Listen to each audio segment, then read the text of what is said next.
కేంద్ర రాష్ట్ర ప్రభుత్వాలపై సిపిఐ నేత నారాయణ ఆగ్రహం వ్యక్తం చేశారు. అంతర్జాతీయ రాజకీయాల్లో అమెరికా పెత్తనాన్ని ఆయన ప్రశ్నించారు. వెనుజులా అధ్యక్షుడి పట్ల ట్రంప్ వ్యవహరిస్తున్న తీరు ప్రధాని మోదీ ఖండించాలని డిమాండ్ చేశారు. మోదీ గద్దెపై ఉండటానికి చంద్రబాబు, నితీష్ కుమార్లే కారణమన్నారు. ఆ బాధ్యతనైనా చంద్రబాబు స్పందించాలని అంటున్న సిపిఐ నేత నారాయణతో మా ఏపీ ఇన్పుటేటర్ నరేంద్ర ఫేస్ టు ఫేస్.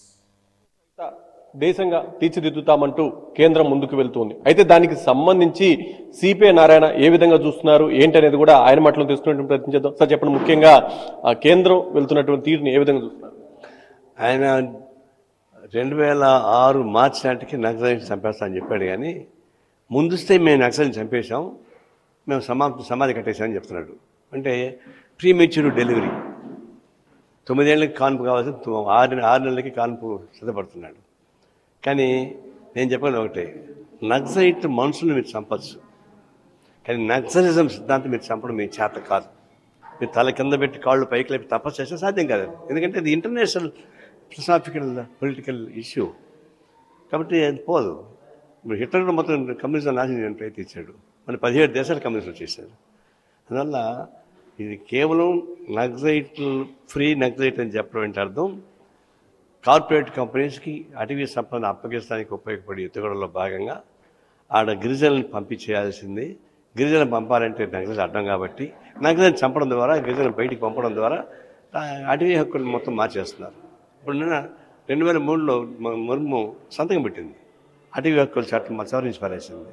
సాధ్యం కాదు, చేయకూడదు, షెడ్యూల్స్ మార్చేశారు. అంటే ఏంది, 2 రోజుల క్రితం వచ్చింది అడవి మొత్తం రోడ్లు వేయడం, చెట్లు నాటడానికి కార్పొరేట్ కంపెనీస్కి ఇస్తామని.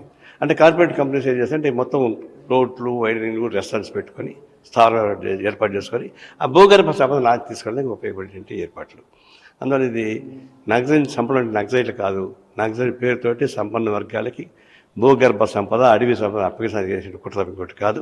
అది చేసేంతకాలం నక్సలైట్ మీరు సమాధి అంటున్నారు, సమాధి నుంచి పుట్టుకొస్తారు విప్లవకారులు, మర్చిపోబాగండి. ముఖ్యంగా ఏదైతే సముద్రంలోకి వెళ్ళేటువంటి మిగులు జలాలను వాడుకుంటున్నాం అని చెప్పి ఆంధ్రప్రదేశ్ ప్రభుత్వం చెప్తుంది, దాన్ని ఏ విధంగా చూస్తున్నారు? ఇప్పుడు చూడడానికి బాగా ఇంపుగానే ఉంది, మిగులు జలాలే కదా, సముద్రానికి పోతున్నాయి కదా, ఊరికే పోయేది ఎందుకు అని మేం చెప్పేది కాదు, చంద్రబాబు చెప్పడం అంటే దానికి వాల్యూ ఉంటుంది. ఎందుకంటే ఎక్స్పీరియన్స్ పాలిటికల్ లీడర్, సెంట్రల్ లెవెల్లో కూడా ఇన్ఫ్లుయెన్స్ ఉన్నవాడు, అది నదీ జలాల మీద సఫిషియెంట్ అనుభవం ఉన్నవాడు. ఇక ఉమ్మడి రాష్ట్రంలోనే నదీ జలాల మీద చాలా సమస్యలు జరిగినాయి. మనతో పాటు మహారాష్ట్ర తగ్గు వచ్చింది, ఆ మహారాష్ట్ర బార్డర్ ఇల్లు కూడా దెబ్బలు తిరిగాడు. కాబట్టి నీళ్లు సమస్య చాలా సున్నితమైంది, దాన్ని ఎంటబడితే గెలకుండా మంచిది కాదు. ఈయన ఒకసారిగా 80,000 కోట్లు మనకి చల్లని చెప్తే దాని తెలంగాణలో భయపడ్డారు, ఈ నీళ్ళు మొత్తం తీసుకుంటారని. అంటే మిగులు జలాలు కానీ ఈయన అంటున్నాడు, నిన్న కూడా అంటున్నాడు మిగులు జలాలని. మిగులు జలాలని మీరు కట్టేసుకుంటే రేపు వాళ్ళు కట్టుకోవాలి. ఇంకా మనం ఎక్కువ ప్రాజెక్టులు కట్టుకున్నాం, తెలంగాణలో ఎక్కువ ప్రాజెక్ట్ కట్టలేదు. పోలవరం కూడా తెలంగాణకు ఉపయోగపడేది కాదు కదా, మరి వాళ్ళు మేము కట్టుకోవాలని ప్లాన్ చేసుకుంటున్నాము. మీరు బయట కట్టేసుకుంటే ఈ నీళ్ళతో మేము వాడుకోవాలి, మాకు రైట్ ఉంది, ఎంజాయ్మెంట్ రైట్ ఉంది కాబట్టి మీరు కట్టకుంటుందని మామూలు పెడతారు. అందరూ ఇప్పుడే పంచుకుందాం, మేము ఎక్కడ కడతామో ప్రతిపాదిస్తాం, ఆ ప్రతిపాదనకు మాకు నీళ్ళతో కావాలి రాడుకోండి. ఇప్పుడు దాదాపు 2,000 టీఎంసీల నుంచి 4-5,000 టీఎంసీల దాకా సముద్ర పాలు అవుతాయి ప్రతి సంవత్సరం, తెలుసు నాకు కూడా. కానీ సుమారుగా యావరేజ్న 1000 టీఎంసీలు 500 టీఎంసీలు లెక్కేసుకొని వాళ్ళకి కావాల్సిన వాళ్ళకు, వీళ్ళకి కావాల్సిన వాళ్ళకి పంపిణీ చేసుకొని ఒక అగ్రిమెంట్ చేసుకుంటే అప్పుడు అవుతాయని. ఇట్లా అగ్రిమెంట్ లేకుండా చేస్తే మాత్రం రెచ్చగొడతారు. ఇక్కడ ప్రతిపక్షం ఉంది, అడుగు ప్రతిపక్షం ఉంది, ఏం చేసి మరి రెచ్చగొడతారు. ఇప్పుడు మీరు పవర్ పాయింట్స్ ఇచ్చారు, మరుసటి రోజు టీఆర్ఎస్ వేశారు పైకి, మరి ఇంకొకటి చేయబోతారు, మరి జగన్మోహన్ రెడ్డి వేస్తాడు. అందులో ఎందుకు ఆ ఛాన్స్ ఇస్తారు? ఇద్దరు ముఖ్యమంత్రులు కూర్చొని ఒక దీనిలో మాట్లాడుకొని ఒక పరిష్కారం చేసుకొని నిలబడండి, మేము కూడా నిలబడతాం. అంతేగాని ఏకపక్షంగా చీప్ టాక్టిక్స్ కోసం పవర్ పాయింట్స్ స్టేట్మెంట్స్ తీసుకుంటే మంచిది కాదు. స్టేట్మెంట్లు ఇవ్వబాకండి, లీకేజ్ వద్దు, ఇద్దరు కలిసి 4 మీద చర్చించుకోండి, పరిష్కారం బయట రండి, మేము కూడా సపోర్ట్ చేస్తాం. సార్, అమరావతికి 2వ విడత ల్యాండ్ పూలింగ్ని మీరు ఏ విధంగా చూస్తున్నారు?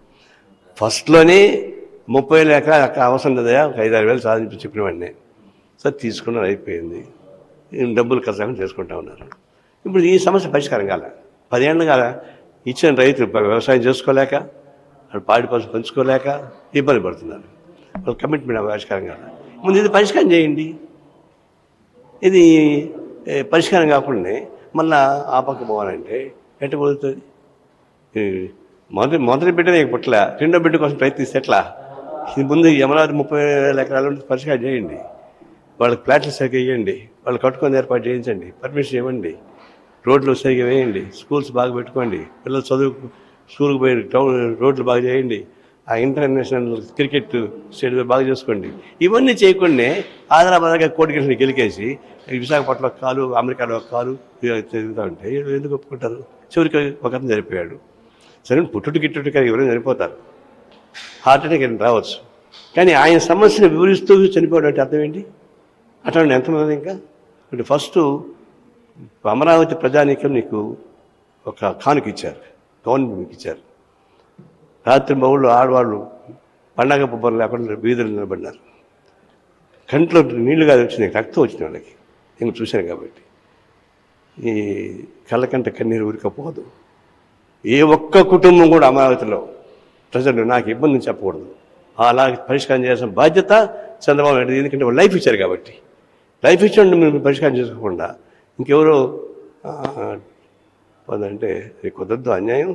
ఫస్ట్ అమరావతి ప్రజానీకం మీరు ఇచ్చిన కమిట్మెంట్ పూర్తి చేసినాకనే మళ్ళీ పోవాలి తప్ప లేకుండా పోతే అది శాపం ఏర్పడుతుంది.